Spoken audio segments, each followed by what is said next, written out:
자기의 마음을 제어하지 아니하는 자는 성읍이 무너지고 성벽이 없는 것 같으니라. 아멘. 1975년 스웨덴에서 열린 마스터즈 토너먼트가 시작되자 사람들의 주목을 끄는 한 경기가 있었습니다. 그것은 당시 몰상식하고 거만하며 또한 무례하다고 소문난 일리 나스타세라고 하는 이 테니스 선수가 나오는 경기였습니다. 그는 테니스 경기 중에 화를 잘 내기로 유명했다고 하는데요. 그로 인해 고약한 나스타세, 영어로는 네스티 나스테스라는 별명을 가지게 되었다고 합니다.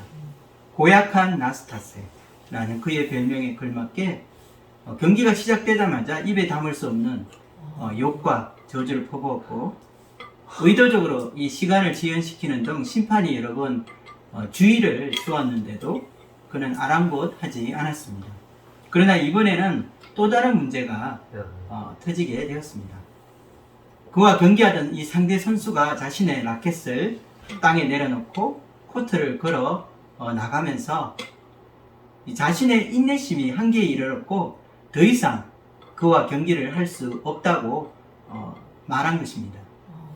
이때 심판은 지금 당신이 경기장 코트를 벗어나면 이 경기에서 몰수패를 당하게 된다고 강하게 경고하였습니다.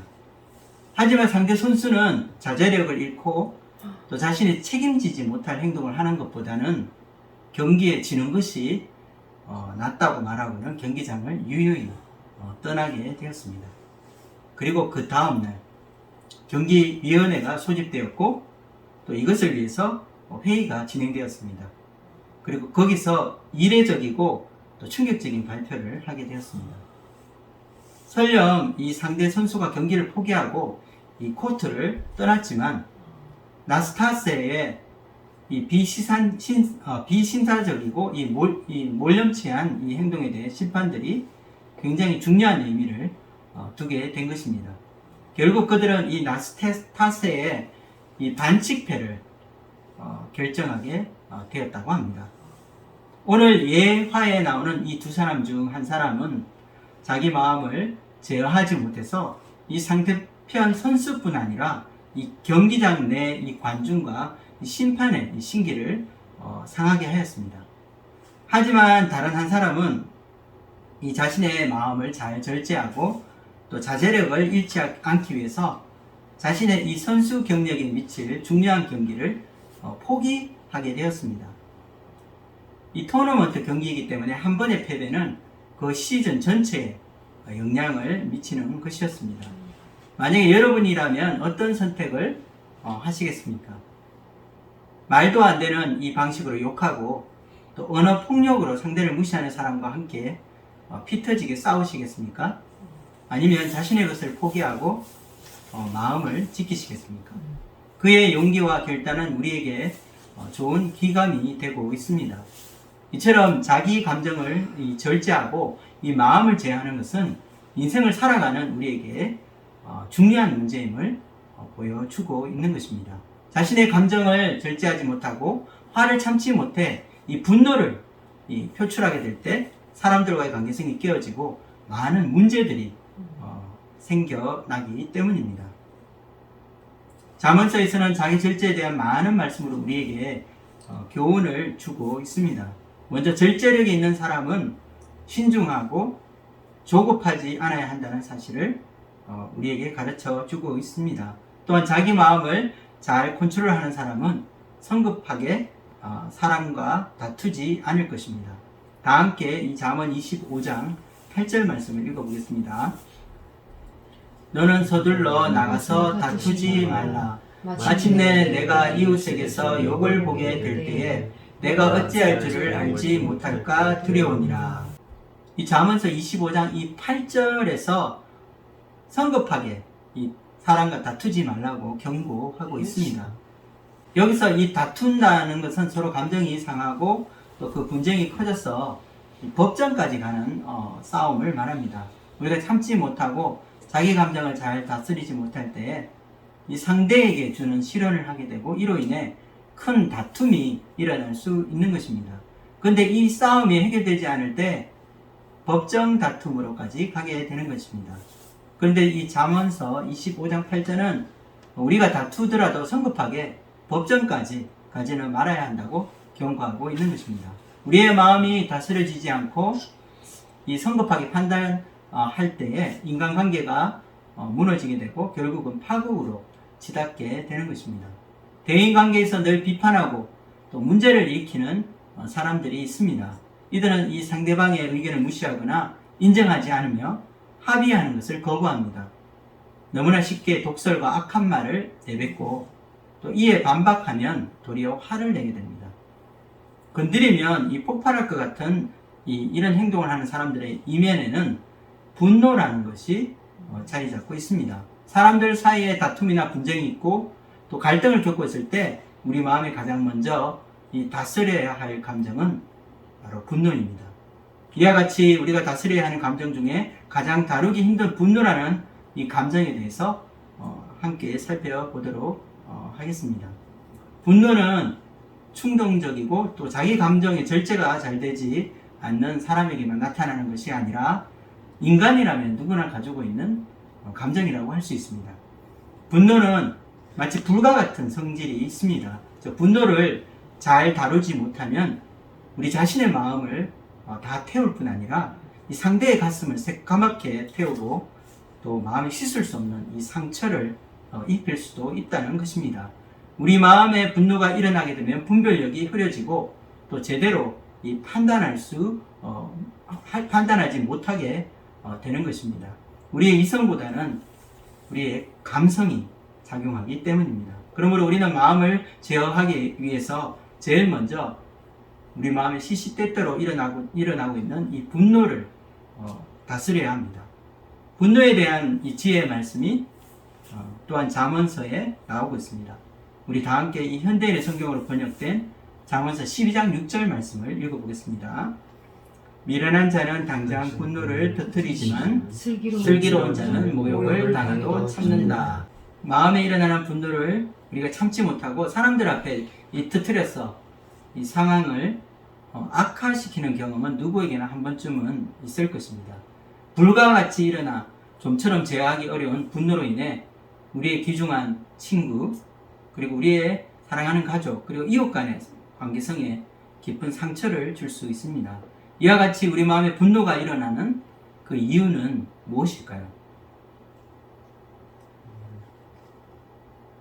보통 이 분노라는 것은 이 자신의 가치, 이 자신의 욕구 혹은 이 신념이 무시되거나 침해당할 때 생기게 됩니다. 그런데 우리가 여기서 알아야 할 것은 우리 마음에 화가 나고 또 마음에 분노가 일어나는 것 자체가 잘못된 것은 아니라는 사실입니다. 분노가 죄는 아닌 것입니다.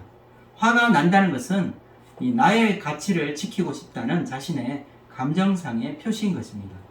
바로 이 나의 욕구를 알아달라는 것입니다. 나의 생각과 신념도 중요하니까 무시하지 말아달라는 자기 표현이 되는 것입니다.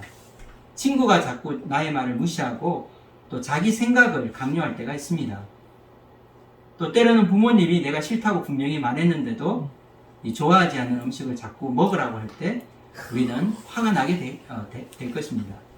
우리에게 나타나는 분노는 보통 자기 사랑에서 비롯됩니다. 자신의 권리 그리고 자신의 가치가 손상되고 좌절될 때에 우리는 분노하게 될 것입니다. 자기 자존심 문제인 것입니다. 우리에게 분노가 있어도 잘 제어될 수만 있다면 사실 아무 문제가 되지 않을 수 있습니다. 정신과 이 전문의 말에 의하면 이 분노가 일상생활에서 문제가 되는 두 가지가 있는데 그것은 두 가지 패턴으로 우리가 생각해 볼 수 있습니다. 첫 번째는 이 공격적인 분노 표출이라고 할 수 있고 또 두 번째는 수동적인 분노 표출이라고 할 수 있습니다.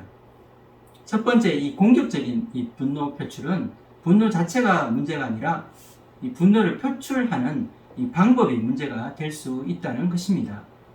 먼저 이 공격적인 분노 표출은 이 폭력적으로 변하기 쉬워서 다른 사람들에게 직접적인 피해를 주게 됩니다. 우리가 고함을 크게 지른다든지 물건을 집어 던진다든지 혹은 폭력을 행사하기도 하는 것입니다.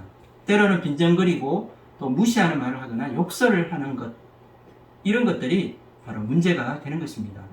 분노 성향을 가진 이 공격적인 사람은 설령 이 상대가 이 상처를 입었더라도 자기가 원하는 것을 얻는 게 옳은 일이라고 생각합니다. 또한 이 상황과 전혀 무관하게 습관적으로 이 상대를 공격하는 그런 이 경향을 가지고 있는 사람들도 있습니다. 두 번째로 이 공격적 분노 표출처럼 잘 드러나지는 않지만 잠재적으로 이 내면화되어서 나중에 큰 문제로 발전하게 되는 것이 있습니다. 바로 수동적인 이 분노 표출입니다.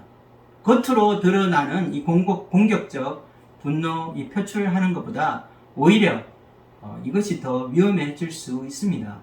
수동적으로 분노를 표출하는 것은 바로 분노를 감추거나 인정하지 않고 숨기는 것을 말합니다. 이 마음에 분이 일고 막 화가 나지만 스스로에게 화가 나지 않았다고 설득하는 것입니다. 이렇게 마음의 울분을 감추고 자기 밑으로 억누르게 되면 이것이 나중에 우울증의 원인이 되는 것입니다. 그리고 더 무서운 것은 시간이 지나면서 이 마음에 쌓이게 되면 어느 한순간에 자기도 모르게 폭발할 수 있다는 것입니다. 한국에만 있는 화병이라는 병이 있습니다. 미국 정신과 협회에서는 이 화병을 한국인에게만 나타나는 이 현상이라고 정의하고 있습니다. 1994년도 미국 이 정신질환의 편람에 정식으로 이 병이 등재되게 되었습니다. 한국 사람은 스트레스를 받아도 겉으로 잘 표현하지 않기 때문에 이 마음의 우울증이라는 증세로 표출하게 됩니다. 그것은 혼자서 한숨을 자주 쉬거나 아무것도 아닌 일에도 갑자기 가슴이 두근두근 하는 이 증상으로 표출되게 된다고 합니다. 이와 같이 답답증 혹은 가슴 통증 그리고 이 불면증 등의 이 신체적 문제가 나타나는 것입니다. 또한 우울증, 식욕 저하, 피로, 이 수면 장애 등의 부작용들이 함께 나타날 수 있다고 합니다. 여기 두 가지 경우를 통해서 우리가 살펴본 이 두 가지 경우를 통해서 알 수 있는 것은 우리의 감정을 잘 제어하지 못하게 될 때 이것이 바로 우리 삶에 나쁜 영향력을 끼치게 되고 우리를 병들게 한다는 사실입니다. 그것이 적극적인 분노 표출이든 아니면 소극적으로 이 마음에 쌓아두어서 화병이 되든 우리의 삶에 큰 위협이 될 수 있는 것입니다. 이와 같이 분노를 잘 조절하지 못하고 우리의 마음을 잘 절제하지 못하게 될 때 우리와 세상을 이어주는 다리가 되며 우리의 삶과 사람들과의 이 소통의 연결고리가 될 수 있는 이 소중한 관계들이 깨어질 수 있는 것입니다. 마음을 제어하는 것은 우리 인생에서 너무나 중요한 문제가 될 것입니다. 마음은 우리의 가장 깊은 신뢰와 이 사랑이 자리 잡은 곳이며 또한 이 마음은 생명의 근원이 되기 때문입니다. 그래서 잠언서는 우리의 마음을 다스리는 문제에 대해 중요한 가르침을 주고 있습니다. 다 함께 잠언서 25장 28절을 읽어보도록 하겠습니다. 자기의 마음을 제어하지 아니하는 자는 성읍이 무너지고 성벽이 없는 것 같으니라. 고대 사회에서 이 도시에서 중요한 것은 이 생명과 이 자신의 안위를 지키는 것입니다. 외부의 적들이 침입하게 되면 재산과 물질뿐 아니라 사랑하는 가족과 자기 생명도 제대로 지킬 수 없기 때문입니다. 그래서 이 도시의 성벽이 아주 중요한 역할을 하게 됩니다. 우리가 성벽을 높게 쌓게 되면 주변의 강도떼나 짐승 그리고 무엇보다 이 외적으로부터 자신의 생명과 재산을 보호할 수 있습니다. 그래서 오늘 잠언서 말씀은 우리의 마음을 제어하는 것과 이 성벽을 지키는 것을 같이 비교하고 있습니다. 우리의 마음을 제대로 제어하지 못하게 될 때 바로 성벽이 무너져 적이 침입해오고 우리의 재산뿐 아니라 우리의 생명에 큰 위협이 되는 것과 같다는 그 진리를 우리에게 가르쳐 주고 있습니다. 그런데 성벽이 완전히 무너져야 적이 침입할 수 있는 것이 아니라 이 벽에 조그만 틈이 생겨도 그 틈 사이로 얼마든지 적들이 들어올 수 있다는 사실입니다. 우리의 삶도 다른 모든 것이 잘 통제되고 있다 하더라도 어느 한 부분이 관리되지 않고 우리 마음에서 제어되지 않게 될 때 인간관계와 삶에 큰 문제가 발생할 수 있다는 것입니다. 그러므로 우리의 마음을 지키는 것의 중요성을 우리가 깨닫고 자기 마음을 잘 절제할 수 있도록 하나님께 기도해야 하는 것입니다. 그렇다면 우리 마음을 제어하고 이 마음에서 일어나는 이 분노를 우리는 어떻게 처리할 수 있을까요? 앞에서 우리가 살펴본 이 두 가지 경우처럼 중요한 것은 바로 우리의 분노를 잘 표현하는 것입니다. 이 폭력적인 방법이나 아니면 마음의 분노를 인정하지 않고 억누르는 방법, 이 둘은 다 좋지 않은 방법이라고 할 수 있습니다. 그렇다면 그 대신 우리는 적극적으로 우리의 감정을 드러낼 수 있고 또 건전한 방법으로 표출하는 방법이 필요합니다. 자신의 슬프고 분노하는 이 감정상의 문제를 다른 사람들한테 이렇게 표현하는 것만으로 치료가 될 수 있다고 심리학에서 말하고 있습니다. 그래서 우리는 이 시편에서 이 자신의 감정을 하나님께 쏟아놓는 그런 기도들을 많이 볼 수 있을 것입니다. 우리가 잘 아는 시편 이 13편 말씀은 탄원시입니다. 탄원시라는 것은 자신이 당하는 이 억울함을 하나님께 쏟아놓고 이 탄원하는 시를 말합니다. 우리의 원통하고 이 아픈 감정을 하나님께 쏟아놓고 또 진솔하고 이 정직하게 기도하는 것입니다. 시편 13편 1절과 2절을 한번 읽어보도록 하겠습니다. 여호와여 어느 때까지니까 나를 영원히 잊으시나이까 주의 얼굴을 나에게서 어느 때까지 숨기시겠나이까 나의 영혼이 번민하고 종일토록 마음에 근심하기를 어느 때까지 하오며 내 원수가 나를 치며 자랑하기를 어느 때까지 하리까. 이와 같이 시편 기자의 이 솔직한 심정은 이 공고하고 어려운 현실로 인해서 마치 하나님이 자신과 함께 하지 않는 것 같은 이 하나님의 부재를 마음으로 느끼며 입으로 고백하고 있습니다.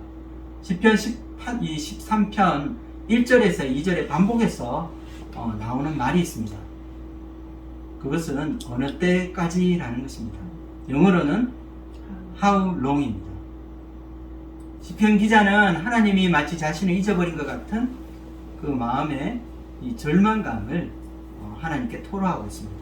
또한 시편 기자는 하나님께서 이 당신의 얼굴을 언제까지 숨기시게 되는지 질문하고 있습니다.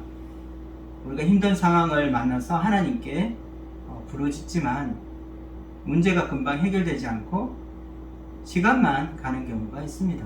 간절히 기도하지만 기도 응답이 지연될 때가 있는 것입니다.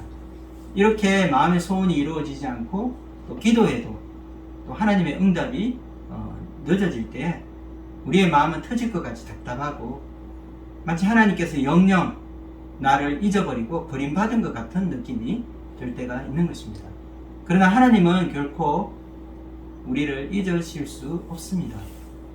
이사야 49장에는 하나님께서 결코 우리를 잊지 않으시고 이 우리의 존재를 하나님의 이 손바닥에 새겨 놓으셨다고 말씀하십니다. 이사야서 49장 14절에서 16절 말씀을 읽어보도록 하겠습니다. 오직 시온이 이르기를 여호와께서 나를 버리시며 주께서 나를 잊으셨다 하였거니와 너희는 어찌 그 젖 먹는 자식을 잊겠으며 자기 태에서 난 아들을 긍휼히 여기지 않겠느냐. 그들은 혹시 잊을지라도 나는 너를 잊지 아니할 것이라. 내가 너를 내 손바닥에 새겼고 너의 성벽이 항상 내 앞에 있나니. 여러분, 이 말씀을 깊이 한번 묵상해 보십시오. 하나님은 우리를 결코 잊지 않으신다고 말씀하십니다. 그리고 하나님은 우리 한 사람 한 사람 우리 존재를 하나님의 이 손바닥에 새기셨다고 말씀하십니다. 하나님은 결코 우리를 잊지 않으십니다. 하나님께서 자신의 얼굴을 숨기실 때는 있을 것입니다. 때로는 하나님께서 자신의 모습을 감추시고 또 멀리서 지켜보시면 우리가 어떻게 하는지 보실 때가 있습니다. 그렇지만 하나님께서 우리를 떠나시거나 결코 우리를 잊어버리신 것은 아닌 것입니다. 하나님께서 얼굴을 숨기시는 것 같고 또 돌보아 주시지 않는 것 같은 시간을 우리는 견뎌내야 할 때가 있는 것입니다. 인생이 이 광야와 같은 시간을 지나게 되고 사막과 같이 메마르고 황량한 그런 이 고난의 때를 거쳐가야 할 시기가 있는 것입니다. 시편 기자는 하나님 앞에 자신의 이 솔직한 심정을 고백하고 하나님의 도우심을 구하고 있습니다. 마치 하나님께서 나를 잊은 것 같고 또 나에게서 그 자비하시고 또 인자하신 그 얼굴을 숨기신 것 같은 이 답답한 이 현실 가운데서도 여전히 그는 하나님을 신뢰하고 또 하나님을 찾고 있습니다. 또한 이 시편 기자는 자신의 마음 깊은 곳에 있는 이 근심의 문제까지 하나님께 다 내어놓고 기도하고 있습니다. 깊은 애환과 눈물을 하나님 앞에 쏟아 이 사랑의 하나님께서 자신을 돌아보시고 또 구원해 주시기를 간구하고 있는 것입니다. 우리의 마음에 우라가 치밀고 또 마음에 이 분노가 일어날 때 우리의 어둡고 침울하고 슬픈 감정을 하나님께 아뢰어야 합니다. 우리의 감정을 하나님이 아닌 이 사람들에게 쏟아놓으면 오히려 사람들과의 관계성이 깨어지고 사람들은 더욱더 멀어지게 될 것입니다. 그러나 우리의 상한 감정을 하나님께 쏟아놓게 될 때 우리 마음에 치유가 일어나게 되는 것입니다. 이와 같이 이 기도라는 것은 우리의 감정을 여과 없이 쏟아놓고 표현할 수 있는 가장 좋은 이 영혼의 안식처가 될 수 있습니다. 하나님은 우리의 마음의 원통함과 그리고 우리의 마음의 슬픔을 숨기거나 또 마음에 품고 있지 말고 하나님 앞에 나와서 다 쏟아놓기를 원하십니다. 여러분에게 정말 마음에 아무에게도 말할 수 없는 이 원통한 마음, 또 억울한 마음들이 있다면 하나님께 고백하십시오. 우리 마음에 정말 억울하고 이 격한 감정이 있을 때 하나님께 쏟아 부으십시오. 마음에 우라가 치밀고 또 분노가 일어날 때 하나님께 부르짖어야 합니다. 감정의 쓰레기통이 되어도 좋습니다. 우리 내면의 시궁창같이 이 골마있는 이 감정상의 아픔과 상처를 우리는 드러내어 이 치유받을 수 있는 방법은 바로 하나님 앞에 무릎 꿇고 부르짖는 기도밖에 없습니다. 우리의 기도를 들으시고 우리의 원한을 풀어주실 분은 하나님 한 분밖에 없기 때문입니다. 하나님은 우리를 만드시고 창조하신 창조주이십니다. 또한 우리를 이 창조하신 하나님만이 우리를 고칠 수 있다는 사실입니다. 내 마음은 썩어 문드러져 가는데 겉으로는 태연한 척, 또 아무 문제 없는 척 한들 무슨 효용이 있겠습니까? 우리의 타락한 본성까지도 아시지만 여전히 우리를 사랑하시고 긍휼과 자비를 베풀어 주시는 하나님이 우리와 함께 하십니다. 우리의 내면의 이 모든 것을 주님은 아시고 감찰하시는 이 하나님 앞에 우리의 마음을 열고 우리가 믿음으로 나아갈 수 있기를 기도합니다. 주님, 언제까지입니까? 언제까지 내 마음에 이 억울하고 원통하고 이 답답한 마음을 풀어주시지 않으시고 그냥 이렇게 저를 내버려 두십니까? 우리 마음의 무거운 짐과 고통을 모두 하나님 앞에 내려놓을 수 있기를 기도드립니다. 우리의 믿음의 기도를 들으시고 응답해 주실 분은 하나님밖에 없기 때문입니다. 한 주간도 우리의 감정상의 상처를 주님 앞에 드러내어 아뢰며 또 험한 세상 살아가는 가운데 우리 마음에 쌓인 이 울분과 상처, 또 우리 마음을 짓누르고 있는 이 고통과 이 무거운 인생의 짐을 주님 앞에 다 내려놓을 수 있기를 기도드립니다. 기도를 통해서 우리는 우리 마음의 분노와 상처를 주님 앞에 내려놓고 치유되고 회복되며 하나님이 주시는 이 무한한 자유를 누릴 수 있는 저와 여러분이 되기를 주님의 이름으로 축복합니다. 아멘. 버클리에 있는 이 라이트 대학이라는 곳에 교수로 재직하고 있고 또 분노 전문가로 알려진 매튜 맥케이라는 분이 있습니다. 이분이 인간이 분노할 때 일어나는 신체적인 변화에 대해서 말하고 있었습니다.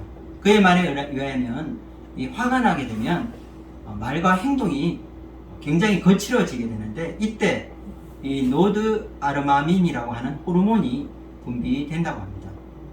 이 노드 아르마민이라는 이 호르몬은 바로 우리의 심장 박동을 빠르게 하고 또 온몸에 한꺼번에 많은 혈액을 보낼 수 있게 만들어줍니다. 그런데 이때 우리의 이 머리에 이 뇌에는 혈액을 적게 보내게 되고 이 근육으로 많은 혈액을 동시에 보내게 된다고 합니다. 이로 인해서 우리는 생각은 잘 할 수 없게 되고 대신 잘 싸울 수 있게 된다고 합니다. 근육에 혈액이 충분히 보충되기 때문입니다. 분노는 이 신체를 강하게 해주어서 바로 싸울 준비가 되게 만드는 것입니다. 여러분 곁에 지금 씩씩거리고 분노한 사람이 서 있습니까? 그렇다면 조심하고 가까이 하지 않는 것이 좋습니다. 왜냐하면 그는 이미 전투 준비가 끝난 사람이기 때문입니다. 이 교수님의 이론에 따르면 이 분노를 일으키기 위해서는 두 가지 요소가 필요하다고 합니다. 쉽게 말하자면 이 휘발유와 이 성량이라고 말할 수 있습니다. 휘발유는 우리가 흔히 겪게 되는 이 스트레스를 말합니다. 우리는 항상 이 스트레스 속에 살고 있고 또 스트레스 속에서 이 생활하고 있습니다. 그러나 그렇다고 해서 우리가 항상 분노하는 것은 아닙니다. 분노하기 위해서는 바로 성량이 필요합니다. 불이 필요한 것입니다. 휘발유가 아무리 많이 이 옆에 있다 하더라도 불이 붙지 않으면 폭발은 일어나지 않을 것이기 때문입니다. 이 성량이라는 것의 의미는 바로 분노의 불을 발촉시키는 무언가라고 말할 수 있습니다. 이것은 바로 우리 생각에서 일어나는 하나의 현상입니다. 우리의 생각 속에 우리를 흥분시키고 또 자극시키는 어떤 요소가 있습니다. 이와 같이 이 성량과 같이 이 불을 붙이는 요소 중에 가장 중요한 것은 바로 남을 정죄하는 마음이라고 합니다. 우리가 어떤 스트레스를 계속 받고 있을 때 그 원인을 바로 누군가에게 돌리게 될 때에 분노가 폭발하게 되는 것입니다. 이 모든 불행이 생긴 것은 바로 너 때문이야. 내가 이렇게 하지 않았다면 아무 일 없었을 거야. 이와 같이 이 상대에게 모든 비난과 책임을 돌리게 될 때에 우리의 분노가 폭발하게 되는 것입니다. 예를 하나 들어보겠습니다. 휴일에 우리가 잠시 장을 보고 시장에 가 장을 보고 돌아왔는데 돌아와 보니 집안이 엉망일 때가 있습니다. 아기는 넘어져 울고 있고 아기 엉덩이에는 이 기저귀를 갈지 못해 냄새가 진동하고 있습니다. 그래서 우는 아기를 안고 거실로 들어가자 이 어질러져 엉망이 되어 있는 기가 막힌 장면들을 보게 됩니다. 그러나 그렇다고 해서 내 속에서 분노가 당장 폭발하는 것은 아닙니다. 그런데 안방을 들어가 보니 이렇게 집안을 엉망진창으로 만들어 놓고는 이 남편이라고 하는 사람이 TV 스포츠 경기를 보면서 혼자 웃고 있는 모습을 우리가 발견하게 된다면 그때 바로 내 속에서 화가 치밀고 분노가 폭발하게 되는 것입니다. 바로 저 사람이야. 모든 화살은 이 남편에게로 돌아가기 때문입니다. 남편이 바로 표적이 되고 모든 비난의 원인이 되는 것입니다. 그렇다면 우리 마음에 일어나는 이 분노를 우리가 조절하고 이 분노가 폭발하는 것을 막기 위해서는 어떻게 해야 될까요? 우리 함께 이 현대인의 성경으로 번역된 이 잠언 14장 16절에서 17절 말씀을 읽어보도록 하겠습니다. 지혜로운 사람은 하나님을 두려워하여 악을 피하나 어리석은 자는 조심없이 함부로 행동한다. 성미가 급한 사람은 어리석은 짓을 하고 악한 일을 꾀하는 자는 미움을 받는다. 바로 이 잠언서 말씀을 우리가 보면 이 하나님을 경외하고 두려워하는 자는 바로 지혜로운 사람이며 이 지혜로운 사람은 항상 그 마음가짐에 조심하고 함부로 행동하지 않는다고 합니다. 우리가 다른 사람에게 모든 책임을 돌리고 이 판단하는 잘못을 피하는 길은 바로 하나님을 경외하는 믿음을 배우는 것입니다. 우리 마음에 하나님을 경외하는 믿음이 있을 때 우리는 악을 피하게 되고 죄 짓는 것에서 벗어날 수 있게 되는 것입니다. 우리는 너무나 쉽게 어떤 문제의 잘못을 찾아 비난할 수 있는 희생양을 찾을 때가 있습니다. 어떤 문제가 생기면 우리는 그 문제의 원인을 찾게 됩니다. 즉, 그 문제를 일으킨 사람을 표적으로 삼고 또 비난하고 정죄하게 되는 것이 인간의 본성이기 때문입니다. 이렇게 다른 사람에게 비난의 이 화살을 돌리며 이 분노를 폭발시키고 사람들과의 관계성에 불을 지피는 사람은 바로 어리석은 사람이라고, 그리고 하나님을 경외하지 않는 사람이라고 이 잠언서는 말하고 있는 것입니다. 자기 눈에 들보가 있으면서 이 상대의 이 작은 티를 빼려고 하는 것이 바로 인간의 마음입니다. 주님께서는 우리 눈에 있는 이 들보, 이 큰 들보를 깨닫고 이 나의 들보를 먼저 빼내므로 진정으로 상대의 잘못을 고쳐줄 수 있음을 가르쳐 주셨습니다. 우리가 남을 판단하고 정죄하기 이전에 오히려 그 사람의 입장에서 이해하려고 노력하고 또 정죄의 화살을 돌려서 분노를 폭발시키지 않을 때에 이 사람들과의 관계에서 우리는 관용을 배울 수 있으며 또 이 관계성의 이 평화를 지킬 수 있을 것입니다. 마음에 분노가 일어나십니까? 물론 그 상대가 잘못했을 수도 있습니다. 그러나 내가 판단하려는 이 마음이 들고 이 상대에게 이 잘못의 이 원인을 돌리려고 하는 마음이 들 때에 먼저 자신을 하나님 앞에 돌아보는 이 성찰하는 시간을 가지십시오. 우리 모두는 하나님 앞에 연약한 죄인입니다. 우리 자신도 늘 실수하고 또 같은 죄를 반복해서 짓고 또 하나님 앞에 상상할 수 없는 이 죄의 빛이 있는 자임을 깨닫게 될 것입니다. 도저히 용서받을 수 없는 바로 죄인 중에 괴수인 것입니다. 영원한 형벌을 받아 지옥불에 들어갈 수밖에 없는 이 나라는 사람을 아무 조건 없이 용서해 주시고 하나님의 자녀로 삼아주신 크신 은혜가 우리의 삶에 흘러 넘치고 있습니다. 우리가 다른 사람을 정죄하고 판단하는 죄에서 벗어날 수 있는 이 길은 바로 하나님의 은혜가 우리 마음속에 이 강물처럼 흐르도록 하는 것입니다. 자신을 용서하신 하나님의 이 용서의 사랑을 이 마음에 품고 있다면 이 상대의 이 작은 실수, 이 상대의 허물도 우리는 용납할 수 있고 그 사람을 이해할 수 있을 것입니다. 연약한 인간임을 우리는 알고 서로 이 용서하고 이 포용할 수 있는 것입니다. 실제로 이 분노가 일어나고 또 다툼과 분쟁으로 이 발전되어 관계성에 심각한 문제를 일으키는 대부분의 문제는 이 상대방의 문제라기보다는 자기 자신의 인격이 성숙하지 못했기 때문인 경우가 많습니다. 너무나 우리는 쉽게 분노하고 너무나 화를 잘 내는 이런 어린아이와 같은 미성숙하고 부족한 내면을 가지고 있는 것입니다. 이처럼 마음에 분노가 생겨도 잘 절제하고 다스릴 수 있는 사람은 이 잠언서에서 지혜로운 사람이라고 말하고 있습니다. 우리가 자신의 감정을 잘 다스리는 자가 지혜로운 자라고 말하고 있지만 그러나 화를 전혀 내지 않고 살아갈 수는 없을 것입니다. 그렇다면 우리 마음에 일어나는 이 분노의 이 감정들, 우리가 컨트롤 하기 힘든, 다루기 힘든 이 분노의 이 감정들을 어떻게 우리는 다루어야 할까요? 앞에서 말했듯이 우리가 겉으로는 화를 내지 않지만 이 마음에 억누르고 삭히고 있는 이 성향의 사람들이 있을 것입니다. 그런데 이런 사람들은 오히려 이 억제된 감정이 자신의 이 인내심의 한계에 도달하게 되었을 때 한순간에 이 폭발할 위험이 있는 것입니다. 그렇다면 우리 마음에 일어나는 이 분노를 우리는 어떻게 처리해야 할까요?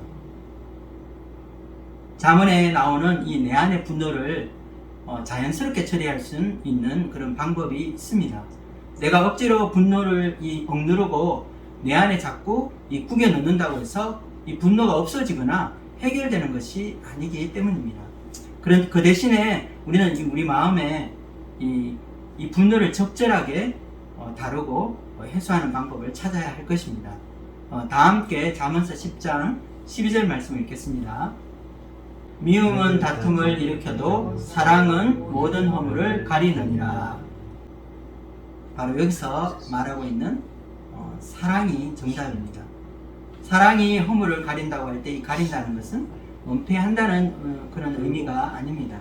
사랑은 우리 마음 중심으로 용납하고 우리의 진심으로 용서하는 것을 말합니다. 사랑은 잘못을 덮고 치유하는 능력이 있습니다. 사랑은 상대를 세워주고 허물을 덮어주며 상대를 변화시키는 능력까지 있는 것입니다. 마음에 분노를 품고 있는 것이 아니라 적극적으로 사랑을 베풀려고 노력하는 것입니다. 소극적인 그런 반응이 아니고 적극적인 이 사랑의 표현을 나타내라는 것입니다. 그렇게 할 때 이 사랑이 우리의 분노를 이기고 우리의 마음을 성화시킬 수 있습니다. 우리에게 잘못한 바로 그 사람에게 우리가 관용과 사랑을 베푼다는 것은 바로 하나님의 선하심을 드러내는 것을 말합니다. 하나님께서는 우리의 원수까지도 우리가 복수하지 말고 오히려 사랑으로 섬겨주라고 말씀하셨기 때문입니다. 우리 다 함께 잠언서 25장 21절에서 22절까지를 읽어보겠습니다. 내 원수가 배고파 하거든 음식을 먹이고 목말라 하거든 물을 마시게 하라.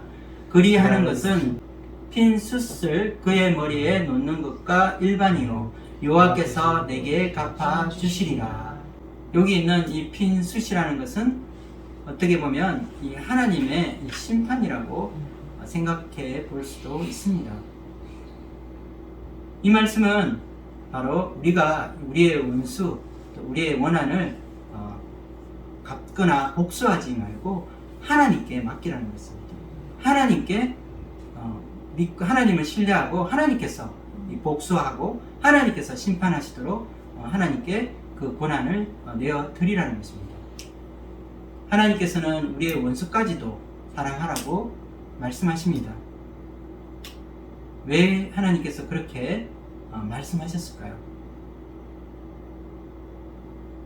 바로 우리가 하나님의 원수였기 때문입니다. 하나님은 하나님의 원수와 같은 우리를 사랑하시고 우리를 용납하시고 우리를 위해서 당신의 아들 예수 그리스도까지 이 땅에 보내주시고 십자가 위에 우리를 위해서 우리를 용서하시기 위해서 내어 주셨습니다. 나에게 피해를 주고 나를 못살게 괴롭힌 원수까지도 우리가 사랑할 수 있다면 내 배우자, 내 자녀, 내 친구 그리고 내 이웃도 품지 못할 이유가 어디에 있겠습니까? 이것이 하나님께서 우리에게 말씀하시는 선으로 악을 이기는 방법입니다. 이것이 하나님의 방법입니다. 사랑을 하는 것이 바로 복수하는 것입니다. 그러나 우리가 받은 대로 되갚아주는 것이 아니라 하나님의 사랑과 관용을 보여주는 것입니다. 오히려 우리가 마음에 분노를 품지 않고 적극적으로 사랑으로 원수를 먹이고 또 그들의 필요를 채워주는 그런 적극적인 사랑의 이 자세를 보여주라는 것입니다. 우리가 이렇게 할 때 우리 마음이 분노의 지배를 받지 않을 것입니다. 이 어두운 악의 통제에서 벗어날 수 있게 되는 것입니다. 우리 마음에 선하신 하나님의 사랑이 우리를 지배하고 하나님의 거룩하신 이 영이 우리 안에 거하게 될 것입니다. 마지막으로 이 잠언서 16장 32절 말씀을 우리 함께 큰 소리로 읽어보도록 하겠습니다. 노하기를 더디하는 자는 용사보다 낫고 자기의 마음을 다스리는 자는 성을 빼앗는 자보다 나으니라. 아멘. 잠언 말씀은 이 노하기를 더디하는 자는 용사보다 낫다고 말하고 있습니다. 하나님은 노하기를 더디하시고 이 자비를 베풀어 주시는 사랑의 하나님이시기 때문입니다. 또한 이 마음을 다스리는 자는 이 큰 성을 빼앗는 자보다 낫다고 말하고 있습니다. 이처럼 자기 마음을 잘 제어하고 절제하는 것은 바로 하나님이 기뻐하시는 이 성령의 열매를 맺는 사람들입니다. 우리 마음의 분노를 제하는 것은 성을 빼앗는 것보다 더 어려운 일이지만 우리 마음의 인내와 온유, 이 사랑과 절제의 이 성령의 열매를 맺는 사람은 하나님의 특별한 이 은총을 입고 하나님의 형상을 이 세상에 나타내는 사람이 될 것입니다. 우리 마음의 분노를 극복하고 바로 선으로 악을 이기며 하나님의 사랑으로 세상을 이기는 저와 여러분이 되기를 주님의 이름으로 축원드립니다. 아멘. 오늘 말씀을 정리하겠습니다. 오늘 잠언 말씀을 통해서 우리는 우리의 마음을 제어하는 것이 얼마나 중요한지 함께 배우게 되었습니다. 특별히 사람들과의 관계성에서 우리가 화를 잘 내고 분노하는 것은 이 관계를 악화시키고 이 관계성을 악화시킬 뿐 아니라 이 분열과 갈등을 조장하는 나쁜 영향력을 미치게 됩니다. 그러므로 우리는 우리 마음에 시시때때로 찾아오는 이 분노의 감정을 잘 다스리고 또한 이 건전하게 표현하기 위해 날마다 이 기도의 자리, 이 하나님 앞에 나아가는 그런 믿음을 가져야 할 것입니다. 우리의 상한 마음과 부정적인 이 감정을 나타내고 우리의 답답하고 억울하고 또 분노하는 이 감정을 우리는 하나님 앞에 바로 하나님의 이 존전 앞에 쏟아내야 하는 것입니다. 이렇게 할 때 우리를 위로하시는 하나님의 손길을 우리가 깨닫게 되고 세상에 이 험한 세상 살아가면서 상처받은 우리의 마음이 치유되고 회복되는 그 기도의 능력을 체험하게 될 것입니다. 또한 우리가 비난하고 정죄할 희생양을 찾지 않고 하나님을 경외함으로 우리 자신을 먼저 성찰하고 또 분노의 이 감정을 제어할 수 있게 될 것입니다. 무엇보다 우리 안에 있는 이 분노를 극복하고 적극적으로 우리가 이 사랑과 이 관용을 베풀어 주므로 선으로 악을 이기는 하나님의 은혜를 체험해야 할 것입니다. 바로 우리의 그 원한을, 우리의 한을 갚아주실 분은 하나님이시기 때문입니다. 우리는 이 하나님을 믿고 신뢰하며 모든 이 심판을 하나님께 맡겨야 합니다. 오히려 우리가 우리의 원수에게 사랑을 베풀므로 해서 이 원수의 머리에 심판의 숯불을 놓는 것은 바로 하나님이 우리에게 말씀하신 이 손으로 악을 이기는 방법입니다. 우리에게 이 잘못한 사람에게 이 적극적으로 사랑을 베풀어 줌으로 우리 자신이 이 분노라는 감정을 극복하고 우리 삶에서 승리하는 비결을 배우게 될 것입니다. 한 주간도 우리가 믿음으로 살면서 우리의 생명의 근원이 되는 우리의 마음을 잘 지킬 수 있기를 기도합니다. 힘들고 복잡한 이 인간관계에서 바로 나 자신의 마음을 잘 절제하고 다스려서 이 사람들과의 이 소중한 관계를 잘 지키고 우리 공동체의 평화를 가져오는 저와 여러분이 되기를 주님의 이름으로 축원드립니다. 아멘. 기도하고 마치겠습니다.